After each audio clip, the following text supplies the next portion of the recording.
Let's get hyped up right now on FFT Express. Fun topic today of fantasy hype or fantasy trap. We're going to look at some off-season buzz and decide if it's a little bit too much on the hype train or if we should buy into it. So here are some recent headlines that we wanted to consider, and a great topic here from our producer, Thomas Schaefer. So Jameson Williams, Jamie, offensive coordinator John Morton, new OC for the Detroit Lions. He said it's going to be a breakout year for Jameson Williams. You buying this hype? Not a breakout year, but I do think he's, in that conversation of borderline number 2 wide receivers. He was great last season from a touchdown perspective, and we saw a lot of good things out of him with Ben Johnson. But as we've talked about a lot, there are a lot of mouths to feed in this offense. And so when you have Amon-Ra St. Brown and Sam Laporta and the 2 running backs, like where does Jameson Williams fall in the pecking order? Passing game touches overall in general, so I think he's one of these guys that you want to draft as a number 3 wide receiver if things improve from him from a target and catch perspective and the touchdowns stay in the same range. Big plays, give him some carries, jet sweeps, etc. There's going to be a breakout season. But I think if everybody stays healthy, offense doesn't change very much, going from one coordinator to the next, just from a fluidity standpoint of, everybody's getting their usual amount of opportunities, then I think you're just looking at Jameson Williams as a really good number 3 fantasy receiver. So to answer your question in a very roundabout way, I'm not buying the hype, but I like Jameson Williams a lot. Okay. Yeah, he finished as the number 17 wide receiver per game in non-PPR, but number 26 in full PPR, and he was on pace for 103 targets, Jameson Williams. All right, next piece of hype. Is it too much hype? It's about the 49ers. It's a couple. We'll lump them in.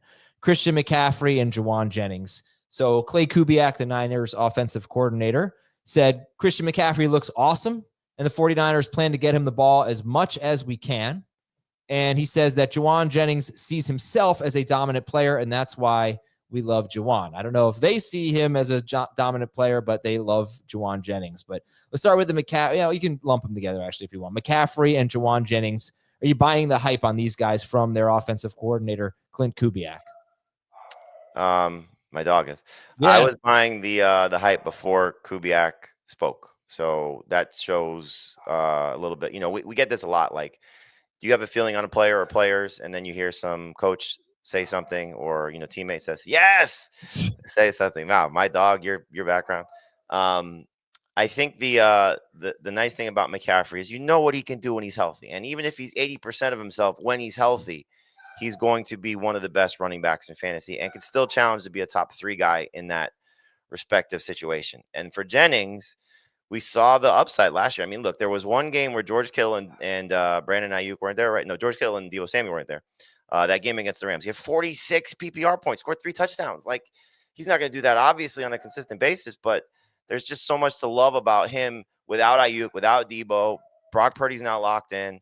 And so, yes, there's reasons to buy the hype. I'm trying not to overrank Jennings. He's still a number 3 receiver, but he keeps creeping up and up and up. And, I've said this a lot. Like, I think there's an opportunity for Pearsall as well. Like, it wouldn't shock me if Pearsall's the better of the 2 based on pedigree and how he finished last season. But I think Jennings just deserves the nod as the guy that's going to get the first shot to be the number 1 receiver there and lead the team in targets, lead the receiving core in targets. Jamie, I'll tell you something. It's going back to the conversation we just had on our big show. I'm going to take Christian McCaffrey over Justin Jefferson. I mean, based on how you feel, I could see that. And look, right now, McCaffrey, I think, is 13th overall for me. Could see him easily creeping into the top 10. I don't know if he'll get to top 5, but all you have to do is not care about the injuries, and you could justify taking him as early as number 1. I mean, I think if you start listing players who have number 1 overall upside, McCaffrey is definitely on that list, right? For sure. Yeah. You just have to decide how much you care about the injury history, or just how much you want to invest quickly in Isaac Rendo. Yeah, he should be pretty good. All right, we're going to take a break. Come back. We got 2 more hype trains for you. We'll be right back on Fantasy Football Today Express. All right, next up we have Jaydon Blue, an article from The Athletic. Saad Yusuf says that Jaydon Blue could be Dallas's number 1 guy by season's end. I totally buy that hype. I'm on board with that. I just hope it's not by season's end. I hope it's by mid-season. How patient can you be with Jaydon Blue? Because I don't see much difference necessarily between this situation and last year's, where I was drafting a lot of Rico Dowdle. I was frustrated that it took as long as it did to pay off, but you at least got a starter for the second half of the season. Are you buying this kind of hype for Jaydon Blue, that he could be the number one guy by season's end?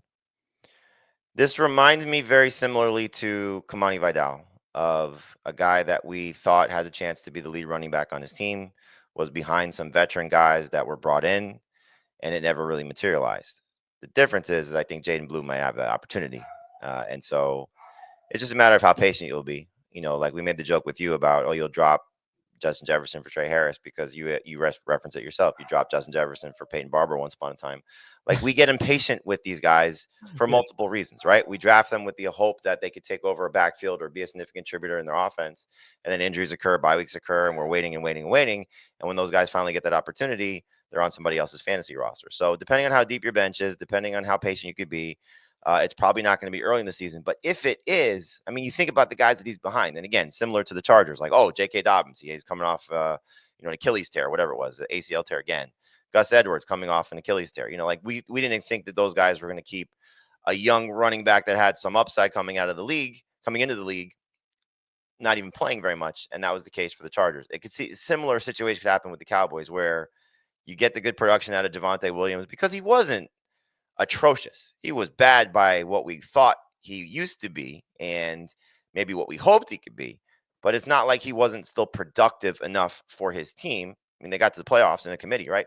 Miles Sanders can still be productive enough in a committee to help his team be successful running the ball. And then Jaydon Blue is just not getting his chances, even if he does look like the most explosive guy. So he's somebody I definitely want to invest in. Like, I put two guys in a similar category. Tootin for the Jaguars and Jaydon Blue for the Cowboys. Like, they're not that top six group that we talk about all the time that ends with Quinshon Judkins and Caleb Johnson.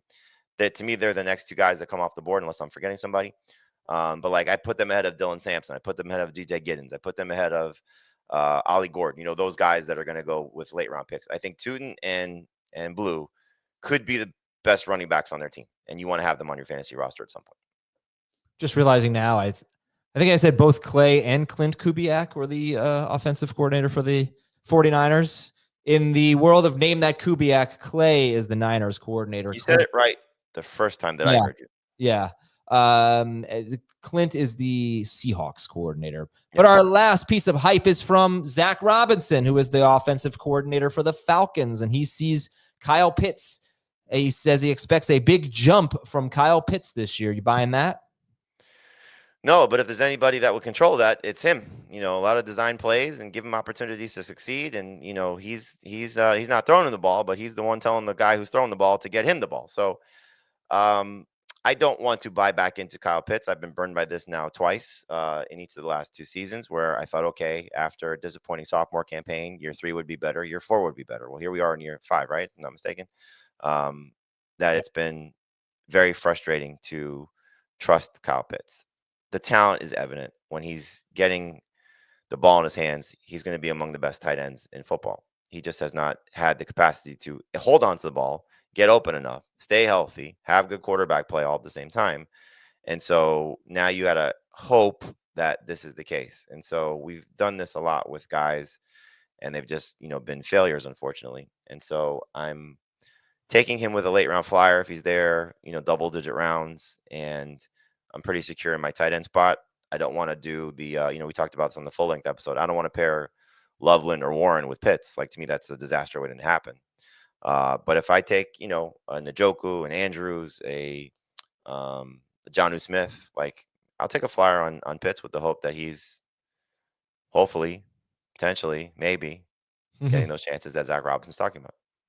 And you mentioned two tight ends in Njoku and Pitt and Smith, Jonnu Smith, that actually didn't have their breakouts until, for Jonnu, it was year 8, and Njoku was year 5 or 6, depending on which year you want to count. So it's not out of the question. All right. Thank you very much, Jamey. And we will talk to you on Wednesday on FFT Express.